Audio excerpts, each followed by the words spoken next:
On commence donc ce journal avec cette minute de silence observée à 11 heures dans tous les établissements scolaires ici en France. Minute de silence en hommage bien sûr à Samuel Paty, ce professeur assassiné à la mi-octobre pour avoir montré des caricatures du prophète en classe. Un hommage qui va particulièrement résonner à Conflans-Sainte-Honorine où il enseignait. C'est là que le Premier ministre Jean Castex, mais aussi le ministre de l'Éducation Jean-Michel Blanquer sont ce matin. On retrouve donc devant un collège du 14e arrondissement de la capitale Alexandra Renard. Bonjour Alexandra, quel est le programme de cette matinée si particulière ?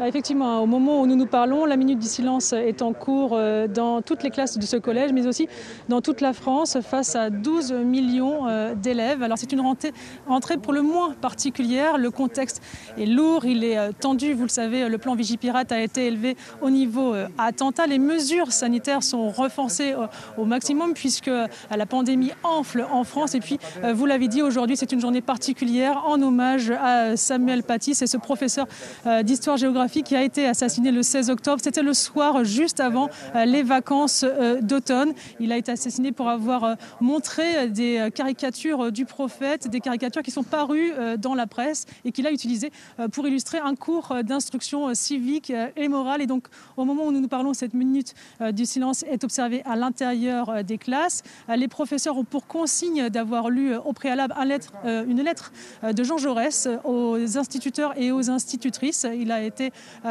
écrit en 1888. Il était alors député, il avait 29 ans. Il a lui-même été instituteur et c'est un texte fondateur de l'école publique. Et puis, si c'est possible, entre 8h et 10h, les professeurs ont aussi été appelés à donner un cours d'instruction civique et morale qui était consacré à l'attentat. Rentrée, on l'a bien compris Alexandra, inédite pour les élèves mais aussi pour les professeurs qui doivent désormais expliquer tout sauf une mince affaire. Effectivement, les professeurs sont en première ligne sur plusieurs fronts, vous l'avez compris, contre le Covid, mais aussi pour cet hommage à Samuel Paty. Ça va être un exercice un peu délicat pour trouver les mots ce matin, pour recréer du lien entre les professeurs et les enseignants. Et pour cela, l'Éducation nationale a fourni des supports pédagogiques, des vidéos, notamment de l'équipe de France de football, une vidéo du garde des Sceaux, l'ancien garde des Sceaux, Robert Badinter, qui va rappeler le droit français.